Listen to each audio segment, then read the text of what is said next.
What's up,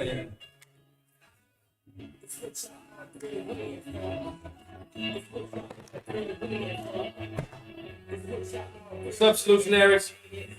Come in and smash the like button.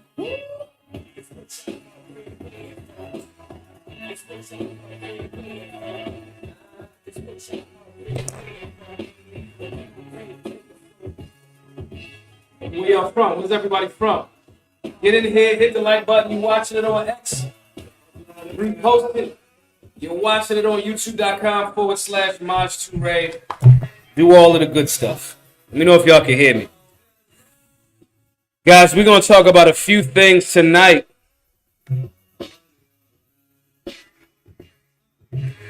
But we definitely talking about this port strike. Very important. Very important, guys. What's up, Choice? How are you? Listen, guys, if you're watching this on youtube.com/Maj2Ray, share it. If you're watching this on rumble.com/Maj2Ray, share it. If you're watching it on X, repost it. We're going to talk about it, guys. Listen, I went down a rabbit hole of unions. Rob, what's up? Bobby, what's up? DJ Unearth, what's up? I went through the rabbit hole of unions, and I think the bigger conversation today will be more about unions, because I'm gonna keep it a buck with y'all. I'm somewhere in the middle on the union thing. I'm kind of in between, solutionaries, but that's what we're gonna talk about again, guys. For everybody that's tapping in, you are watching Solutionary every Monday through Friday, 6 p.m. Eastern. We have discussions about pop culture, politics, what's going on in music, sports.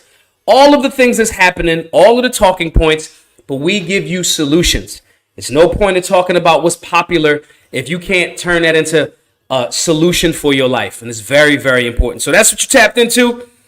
And today we're talking about this union situation, guys. It's not just that it's the union situation. I want to be very clear about that. I'm not just talking about the unions. Today we're going to have a discussion more so about different thought processes that go into the unions. And obviously, the union strike is going on right now. Okay? I'm going to bring up some articles real quick so we guys can go over them, read them, and things of that nature. Obviously, Bobby says, trust me, the union ain't wrong on this one. Let's talk about it, Bobby. Let's talk about it. Let me read this up real quick for the folks that 49 minutes. This is from CNN. I'm going to pull it up on the screen so y'all can see it too. All right? Let's get a screen share going on up here.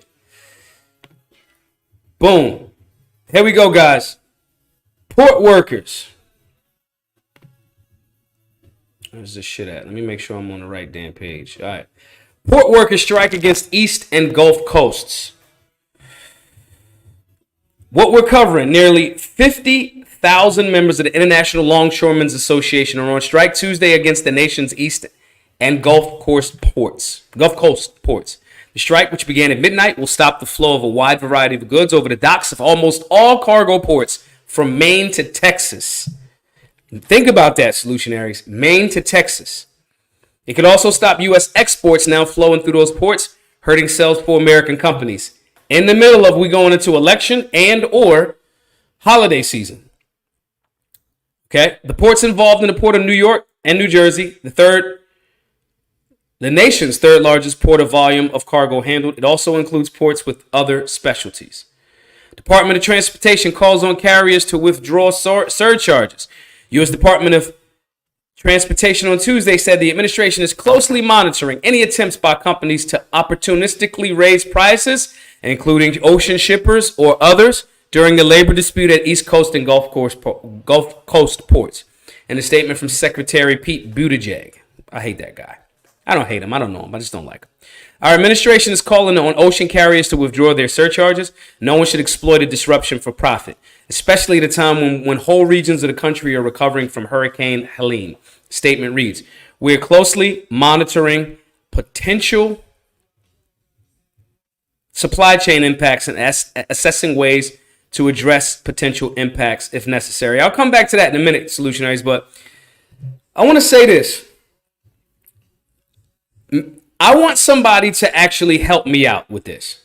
Because I'm always, every time the conversation of unions is brought up, and obviously we got Hurricane Helene happening, we got the chemical situation, the chemical explosion and like seeping that's happening in Atlanta, Georgia right now.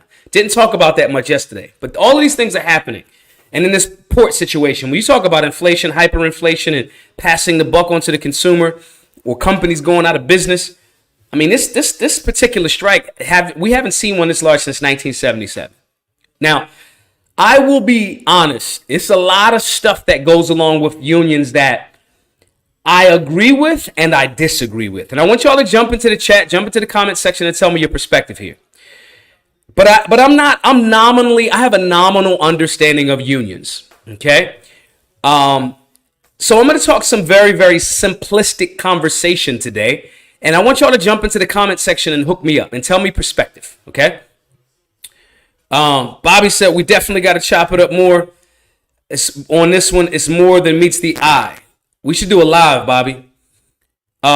Big Rob says, where I work, a good amount of people have opted out. They still get all the benefits of the contracts, just not backing in a grievance. I guess as long as you do your job, people don't get fired. Here's my biggest conversation and concern as it relates to unions. I am not opposed to, and again, I might sound a little bit unintelligent on this one because I don't have a thorough understanding. Okay? I don't have a thorough understanding. And I'm saying that because there's undoubtedly going to be goofballs that are like, well, that's not actually. And I'm just telling y'all, anytime I was on a port back in the day, I wasn't trying to be seen or having conversations. I'm getting what I'm getting and I'm getting the fuck out of here. That's my experience with the port. And y'all can check season 2 of The Wire if you don't know what the fuck I'm talking about. So I think that some of these gentlemen and gentle ladies in the unions have serious issues as it relates to automation. Okay? From my understanding, they don't want it. And I get it. But everything in the world is going that direction. Huge shouts to the team over at First Form Nutrition. And the reason why I'm saying huge shouts to them is because every order that goes out is handpicked and packaged by a human. It is a part of their ethos over at the team at First Form. I'm going to be in St. Louis for the Solutionary Tour for October. I'm going to be over there. I'm going to get to St. Louis early so I can work out in the First Form facility. What's up, Bookworm? Andy makes a good showing consistently to let folks know that all of your orders that you pick, it ain't no machines. It's all humans handling the orders and getting the work to you. So I want to give a huge shouts to First Form, Andy Frisella, his brother, the whole staff, everybody at First Form. If you are an athlete, if you are whatever, if you guys want First Form supplements, hit me up. I got a code, I got a link, I got you. I'm gonna hook you up. Right now, automation gets rid of certain things, but I'm a free market enterprise person. So this is where my libertarian shit and my understanding of what's going on with the world and knowing that we've overextended ourselves from being a constitutional republic to a empire. Some of these things, some of y'all are going to disagree with me on tonight. Y'all going to 100% fucking disagree with me on some of this shit. Let's start with the pros of unions to me. Okay. And we'll do pros, shaky areas that I'm not too familiar about, and cons. Okay. Or actually, let's start with the cons. The union, if you guys didn't know, I happen to be black, okay? I happen to be black. If you're coming into the chat, hit the like button, boost, all that other good stuff. And again, my understanding of union is a lot of it was when I was younger, when I was still believing leftist narratives. So some of this stuff could be outdated, and I want y'all to challenge me and help me in the chat, okay? Also, if you want to promote your business, if you got something, if you got a business and your shit is not automated, put it in the chat. Give us a super chat. Y'all know we try to hit for $200 every super chat, right? 10 folks, that $20 goes towards the work. We own a tour. Y'all know the work that we do. If you don't know the work that we do, basic firearm safety, conflict resolution, stop the bleed. All of our in-person classes are free to all because of your voluntary donations. GiveSendGo.com/solutionary. That's where you guys can send it if you're not watching it on, on YouTube. And if you are on YouTube, hit me with a super chat. Let's get 10 folks at the $20 level, but name a small business in that or somebody doing some good community work. Okay. Now, let's still go with the cons of labor unions to me. They are like, I'm black, and them bitches was deliberately unions. Frederick Douglass talked about this shit. The despicable nature that went towards black people in America from unions. Now, an argument could be made that, well, that was the order of the day, and those guys just happened to be the bigots that happened to be in unions. But it went a little bit deeper than that. It definitely went a little deeper than that. I'm not going to go super deep because, you guys know we only got 30, 40 minutes here. But there's some history there that's ugly as shit as it relates to, and I'm laughing because I got dark humor, but I'm not triggered by it, but I'm like, holy shit, this is a horrible history as it relates to black people in unions and labor, right? So that's one con. Another con that I have in relation to unions is, okay, so right now, and guys check me, but based on what I'm seeing right now, the average union worker in the ILA, they're about $135,000 a year. $135,000 a year. If I'm wrong, somebody check, but on average, they're about $135,000 a year. They've already agreed to get a 50% increase over 5 years. Now, keeping up with inflation, I'm not mad at that. And it's trillions of dollars that go through them ports. So I'm not upset at that per se. But now they say we want 70 some odd percent raise over 6 or 7 years. And that's what another part of the thing is. Now, I'm off. Okay, Bobby, jump in here. Bobby, please jump in here and tell me what this is. I want to pull up the areas where I got this stuff from. I want to talk about this.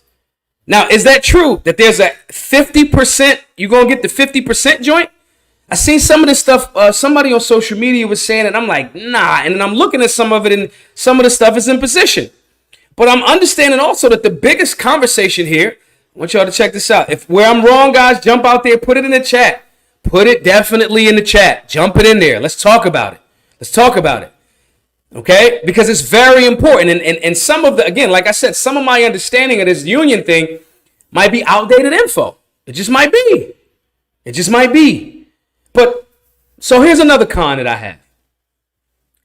I'm never going to be mad at the working man organizing to coordinate to make sure that their interest. That's what politics is. Oh, okay, here we go. 50% has been discussed, but still nothing has been agreed on and signed. Not mad at that. Because I'm not mad at somebody that's like trying to stay ahead of the inflation, especially as Amazon is popping. Right? And goods are being shipped and trillions of dollars are being made. I'm not mad at the working man or the working class person saying, hey, we want to stay consistent with inflation. Hey, shit, I should have did the pros first instead of the cons, right? I want to stay that this paycheck is inconsistent with inflation. Right? Matter of fact, Bobby, you got a minute? Bobby, let's jump in this bitch now if you can. Let me see if I can get a link to send to Bobby. And Bobby, you just jump in this actual YouTube right here or whatever this is, right? So I'm not mad at the work. So let's go back. I'm going to go back to the pros. This is the things that I agree with about unions. I think that's a more appropriate spot to land in. Because again, I'm not super well versed in this, all right?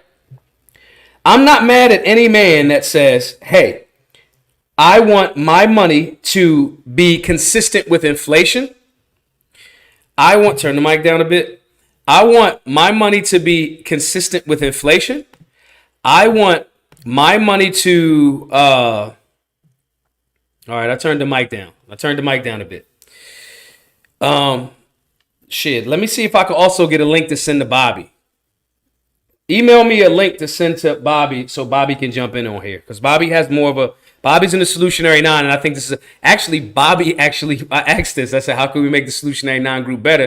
And he was like, maybe we have somebody come on and talk about. So Bobby, you've volunteered as a tribute. Jump in. I'm gonna find out the link.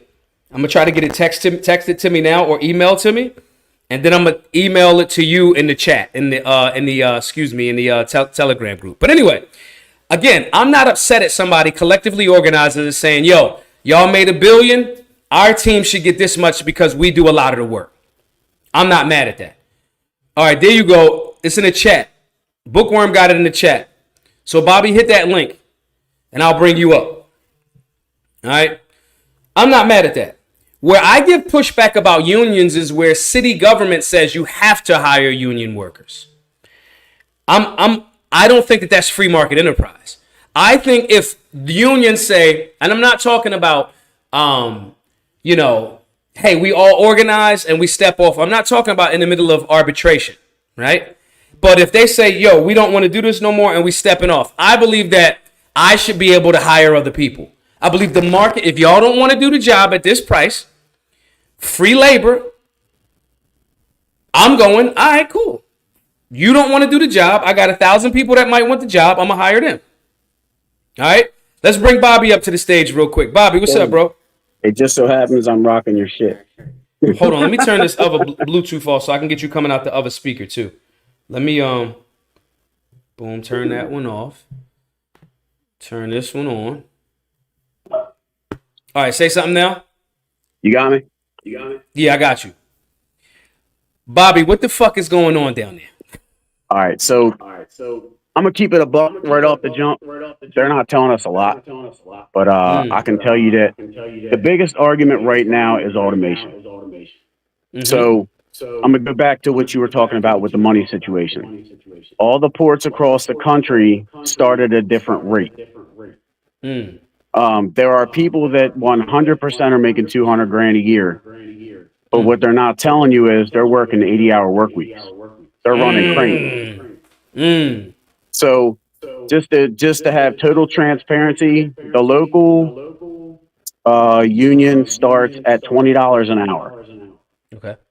Okay. Minimum wage in Maryland is 15. Okay. I mean, you know what I'm saying? It's not crazy. It's not that much over what the minimum is. Right. Top rate is around $40 an hour. Okay. So do the math. You know how many hours you got to work to make 200 grand at $40 an hour? Okay. Now, as far as the argument that, because I saw that floating and I was like, I need to dig into this a bit. But if that's the case, that 50% over 5 years is just something that, hey, we sitting down at the table and we just tossing shit back and forth. Has that been denied? And then those dudes are saying, yo, we actually want a 70% over 7 years. Is that a part of the conversation? So here's what happened, right? We the union asked for a 77% pay increase through 6 years. Okay. All right. So, and no automation. Okay. The reason why this is such a big deal is because in the previous contract, there was a no automation clause. Then the unions found out that down in Georgia, I believe it is, Maersk put in a automated gate without anybody signing off on it. So they already breached the contract. We could have had a strike over the summer. Okay. But in good faith, with an agreement pretty much all but done around May, we went into this thinking that this was going to be a no-brainer. Come October, we were going to get this thing signed and we were going to keep it moving. Okay. So apparently at some point they came back and told us, they went with 50%. And I think a lot of people were down for that, but this automation thing is hanging up. And when you think about automation, you think about the jobs at the port. But when you think in the grand scheme of things, in the higher end side of it, you got to think about all the money that's not going back into the communities, all the money that's not going into taxes, all the money that's not getting generated and moved around. That's a ton of money lost for every city, every port city. Okay. You know what I'm saying? Because but not for the people that's running things. Right.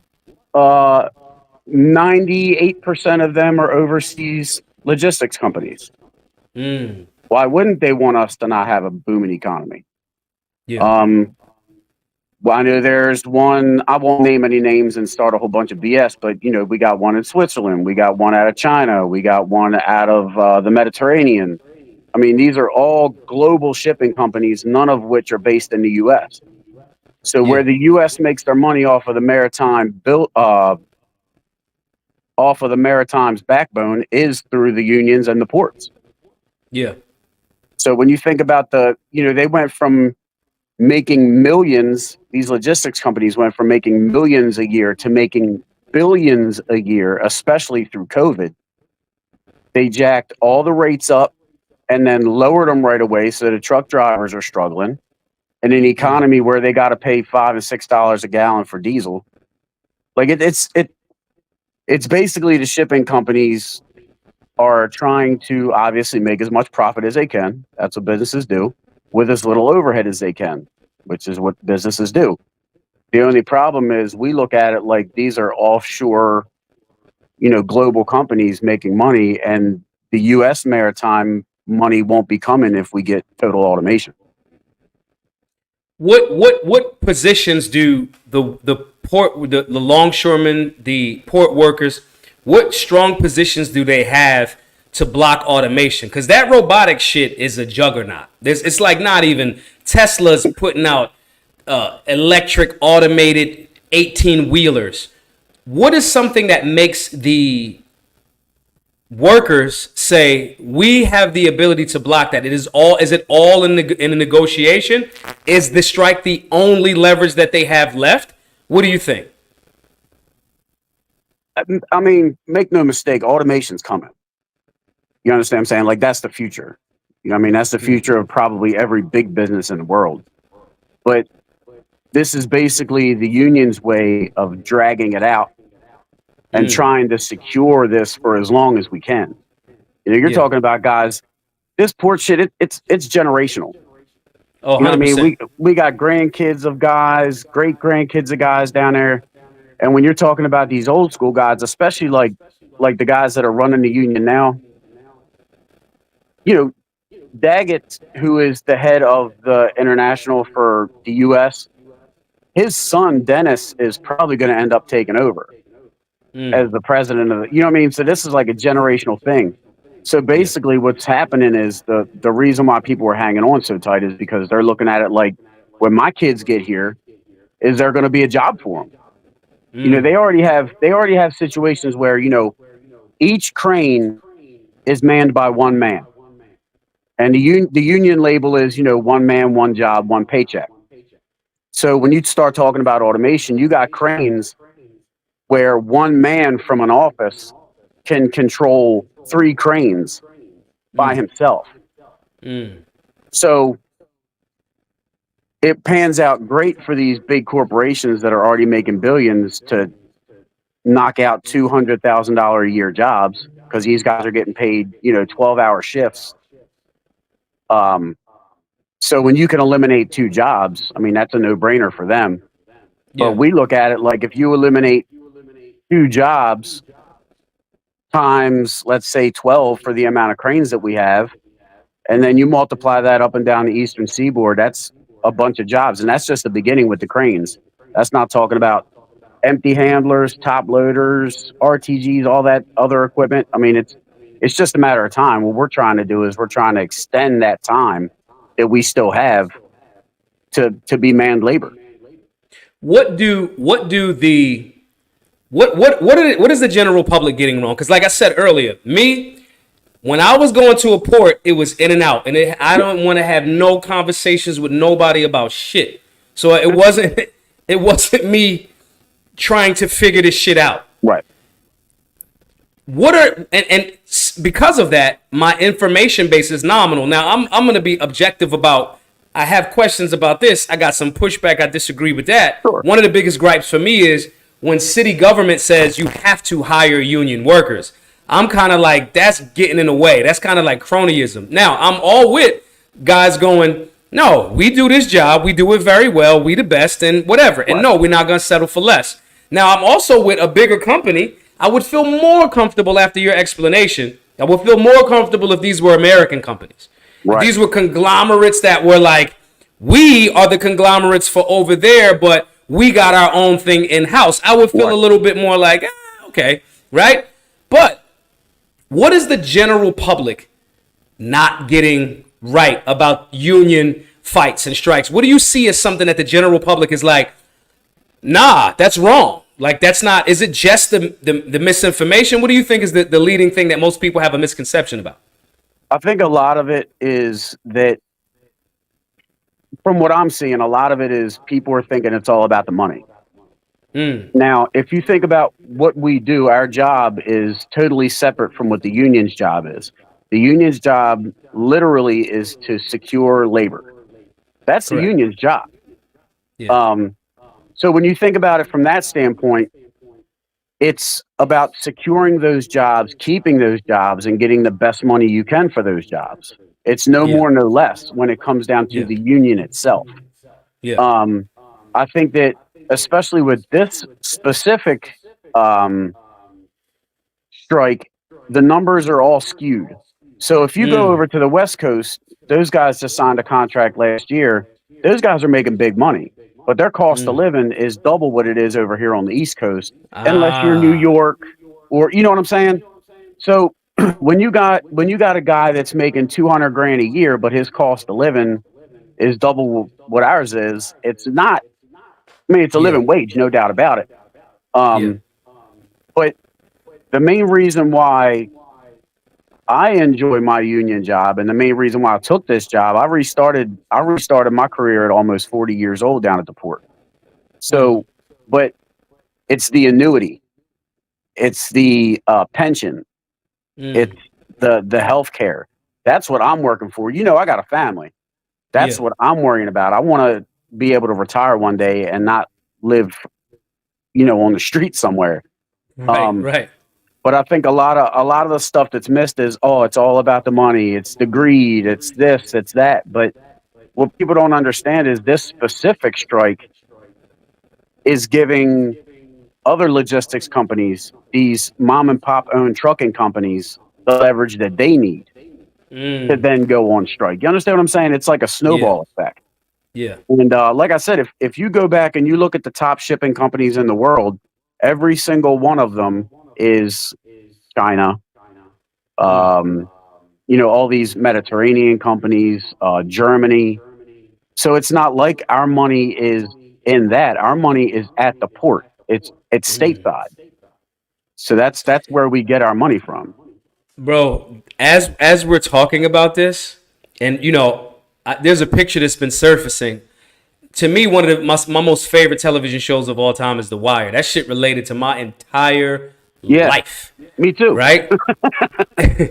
And I'm like, it's strange that there's a picture floating around because they're like struggling with the idea of maybe they bring The Wire back, right, as a television show. And then I just started seeing this a couple of days ago, and then this happens. Right. And all of my friends in Baltimore are like, yo, is this not wild to you? Which is those synchronicities and coincidences and things of that nature. If you didn't watch The Wire, you don't know what we're talking about. But if you did, you know exactly what we're talking about. If you didn't watch it, you should watch it. My favorite series ever. I keep telling my shorty, I'm like, yo, you should watch The Wire. And she like, man, if you don't get the fuck trying to relive your drug dealing eras, allegedly, you know what I'm saying? Question. Bookworm has a great question. How will the strike, from your perspective, how will the strike affect everyday Americans? Does the American public even really fully grasp that? Or is it's just going to be something a couple of days and we done in your perspective? So I'm hoping to get a call. I was hoping to get a call this morning. Because there's so much talks about sit downs and who's sitting down with who and who's meeting up with who. I know the White House got involved Monday evening. But as far as the shipping delays and all that stuff, just to give you an idea, so you know, COVID hit March of 2020. Yeah. I started at the port August of 2020, and at that point, we were still getting shipments in from Easter in August from the shutdowns. Yeah. It's obviously not going to be that serious. The entire world isn't shutting down. There's the West Coast ports are still operating. I know I know of at least 3 ports on the West Coast that are still operating. Oregon, um, Oregon, Washington, and I know at least two in California that are still operating. So things will be getting over here. But when you start talking about just the logistics side of it with the trucking industry, it's going to take days for anything to get from the West Coast to here in any volume. So Right. that no doubt things are going to slow down. But with the amount of money being lost, they're saying anywhere between $3 and $7 billion a day is being lost in overall revenue. I'm thinking the government is going to eventually have to do something, especially with it being election year. Somebody's going to have to do something. Now here's where my argument comes in. I'm with you. Now we're getting government. This is where I'm always like, eh. Now for things to crash and burn, and I don't believe in government bailouts. If the airline didn't make it, and y'all made the government, meaning the government, made the airlines have to do these things or whatever, I agree. there's no such thing as too big to fail. This is Right. free market enterprise. And Right. however, that's my libertarian, hey, Rand Paul, Thomas Massey, Walter E. Williams energy. Right. However, I got friends that work at those airlines. Right. And so they're like, bro, don't let it crash and burn because Right. this is Right. my job. Right. Right? Right. So what do you think that government involvement looks like? Because we know that the prices are going to go up. Them prices going to go up. That's going to happen because corporations going to pass that buck and spread that little extra that they got hit with. So we know that part's going to happen. What does government involvement look like to you as a person that leans more libertarian, right? Right. What does that look like for you as, okay, we do understand that maybe government gets involved, but where is that line for you? What would a good involvement by government look like to someone that it's somebody else kind of stepping in, but it's not government overstepping? I think the government needs to step in an arbitrary kind of situation. Somebody from some kind of economic forum sits down and sits with both parties, and they can't force their hand. You can't make somebody give up what they're fighting for. Yeah. That's not how liberty works. You understand what I'm saying? Yeah. But at the same time, and you know me, I'm gonna keep it a buck. Like something's got to give. Yeah. I'm having a moral issue with it because to me, who am I to shut the country down? You understand what I'm saying? Like that's me. I don't step on nobody's toes. I don't want somebody to step on mine. You know what I mean? But Yeah. at the same time, when you're talking about 40,000 jobs, and that's just the port workers that are involved with this whole strike, like there's a lot of people involved that are losing paychecks to stand up for this and just take a stand with it.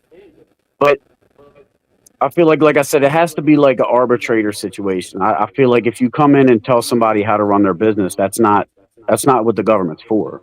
Right. And that's the part that I've always been a lot more concerned about as it relates to unions. When I first heard, I remember I was on a movie set for something like a long time. No, it was a video set. It was a video set for what's his name? M1 from Dead Prez. It was him and a singer. I forget his name. The song was called Till We Get There. I'm in the video, but M1, was a buddy of mine. And so I remember going to the set and I was just listening to people and they had to take a break. Yep. I was like, they got to take a break. And I'm like, yeah, because the union. Yep. And I just was thinking like, what does that mean? I didn't really fully grasp it. And so a part of that is the question that I have is like, is there a scenario where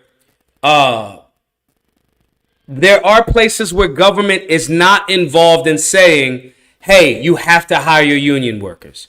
And what does that look like? Does that destroy union work? Does that destroy the job itself? Or is that something that, because those places, if you're building something over a certain size, or if you're building a stadium, we need union workers. And that almost unholy alliance between enterprise and government is something that I'm scared of. What am I missing in that relationship as it relates to union when they tie in with governments and cities like that? I'll be honest with you, I don't know that side.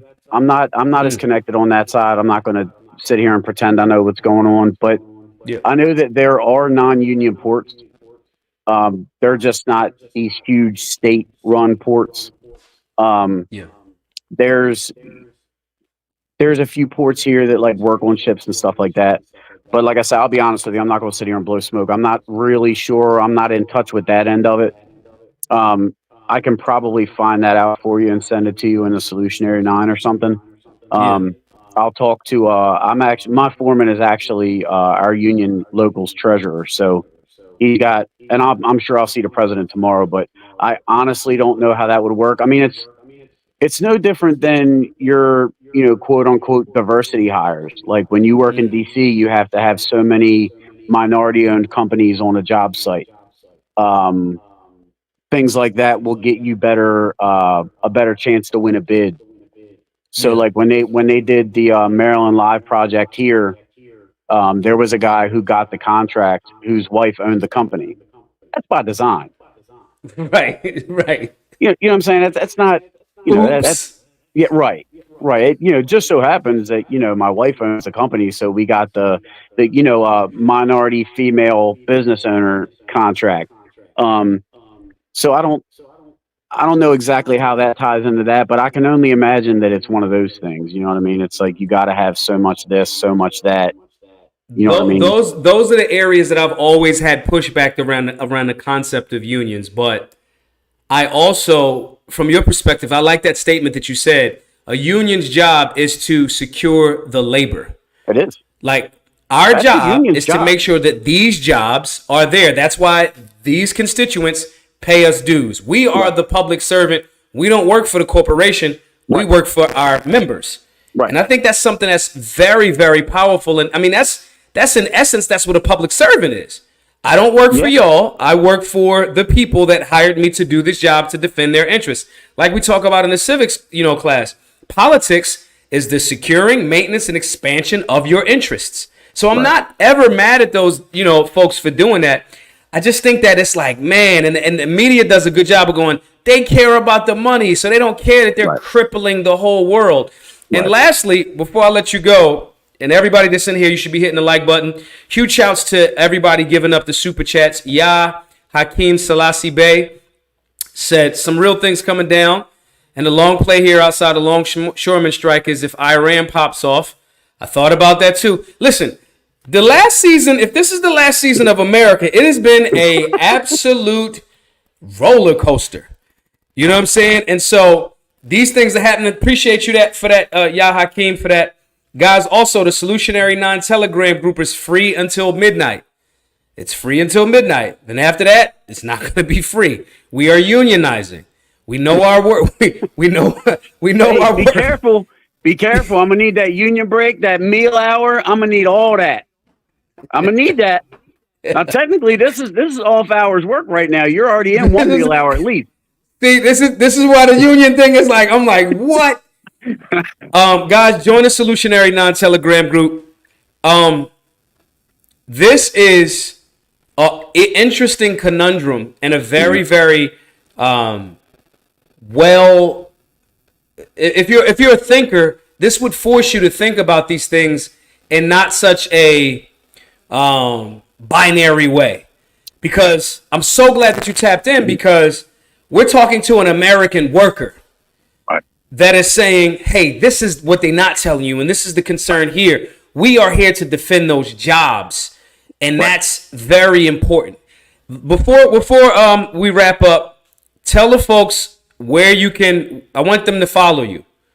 I want them to make sure that this type of information that I've known Bobby. Bobby's been a supporter of BGM and the Solutionary Lifestyle. Bobby's the guy that I rant and rave about just made a decision a few weeks ago to not smoke anymore. And he hasn't smoked. Okay? And shit, cigarettes or cigars might be through the roof in the next month or so anyway. So great time to They're stop. imported. They will be.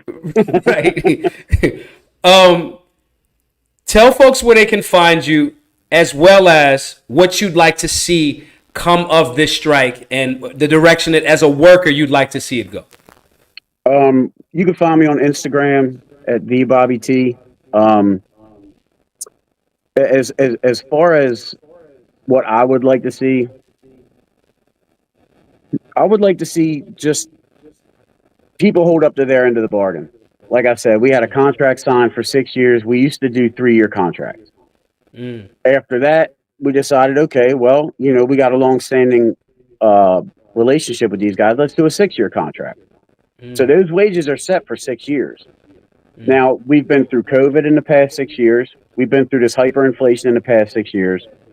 What the media is saying is that the greedy longshoremen want 77% pay increase. Well, yeah, we haven't seen a substantial increase since before COVID, before the cost of shipping went through the roof, before the profits went through the roof. We just want our share. We don't get profit sharing. We don't get any of that stuff. So all these billions and billions of dollars that these huge offshore corporations are making, the American people aren't getting a penny of it without the labor working those ships. And I think it sets up, not to be corny, but it gives the power back to the people. These huge corporations are making a ton of money, and the people. I mean, I don't know how Philly's doing, but Baltimore's struggling. With the cost of everything going up. This is a working class town like Philly, like Pittsburgh, like Detroit. In the past 20 years, we lost Bethlehem Steel. So this is where all those labor jobs went. Yeah. So, it's more of a, keeping the power with the people than giving these corporations all the money. And like I said, hopefully this empowers the other logistics companies and your container ports and all these different guys to come together and demand their fair share. Because those trucking companies, between the cost of maintenance, tires, fuel, they were getting $500 and $600 a haul during COVID. Now they're getting $200. Come on, these guys they're taking a pay cut while paying more for gas, paying more for maintenance, paying more for tires because oil's up. It's an opportunity for people to see that if people stick together, forget the union, forget the money. When people stick together, maybe you can get something done. Maybe the White House can get something from that. 100%. Hey, you know what I mean? Everybody follow our brother, the Bobby T. If you want to ask him more questions, join the Solutionary Telegram group. Follow him on Instagram, the Bobby T. If you need to follow him, if you forget, he's in my following. We follow each other. Hey, bro, I appreciate you tapping in and putting this. Obviously, this is going to be saved, and I'll put it all over the place, and I'll make sure I add your social media stuff on the inside as well. I appreciate it. All right, thanks, bro. I'll talk to you in a bit. All right. Solutionaries, listen, it's not going to be every time I show up, Maj got all of the answers. Do you know what makes me a solutionary? When I go, I'm not too sure about this. I got my feelers on this one and that one, but I'm not really sure. Somebody in the solutionary group, Bobby's in the solutionary 9, goes, oh no, Maj, that ain't it. Look, let me tell you, this is what community is about. Now I'm looking at it like I didn't know. Listen, I did not know that the vast majority of these companies were China, Switzerland, all of that. That makes me look at it even, and that's slick because they put the head of the union out to try to package those people as the villain, but I never seen the head of the port people. So it's very, very interesting. And like we say, media, most effective devil in America. Very, very important, guys. Listen, guys, we're going to roll out. I want to give you guys a few homework assignments. I want you to join the Telegram group. It's free until midnight. After tonight at midnight, it will not be free. You're going to have to buy a course at $50 individually or get a week worth of the courses and all of the benefits at $99, $100, whatever, in order to get into the group. And you can't just buy your way into the solutionary group at this point. You just can't. You got to take a class. We got to make sure that you vet it and you're trying to do something productive with your whole situation. Otherwise, you're not in our group. Nonetheless, join the group. The link is in the comment section. If you see this on any platform, x.com/@Maj2Ray999, rumble.com/Maj2Ray, youtube.com/Maj2Ray. Follow me on any of these platforms. If you see this on Instagram, wherever you see it, comment the word Telegram, and I'm going to 100% make sure we get it to you. Mike Trenton with the super chat saying $10 that tonight has been educational. 100%. Bobby Baltimore says, going to send you a video. I'll try to post it to the Solutionary 9 group so everyone can check it out. Here's the Telegram link, everybody. It's in the chat on YouTube. Telegram link is free until midnight. We got a Solutionary 9 group that we do 9 things every single day. Readings, you'll get it if you get in the group. If you don't, then you won't know what the Solutionary 9 is. It's free until midnight, okay? Join that group. There are over 1,000 people in the Solutionary group around the country helping each other. And Friday, we will be in Chicago. We will be in Chicago Friday to start the October Fall Tour. We hit in Chicago, St. Louis, Cleveland, Phoenix, Baton Rouge. We're hitting all of those cities. If you're in one of those cities, you know somebody there, 1,000% repost that, and that's for everyone. Your donations, you paying it forward. Everyone that comes to those classes are able to get in those classes free because of your support. GiveSendGo.com/solutionary is where you can support that. And we just appreciate you all. Guys, we're going to wrap up. I will see you in the Solutionary 9 Telegram group. I will see you guys that donated. I will make sure that you get access to all of the online classes. And everyone else, I will see you tomorrow at 6 p.m. Monday through Friday. YouTube.com/Maj2Ray. Make sure you guys are subscribing. Let's get the channel up to 35,000 subscribers so we can spread this message all over the place. Share, comment, like, give your perspective. I'll talk to you guys in a bit. Be safe. Be solutionary.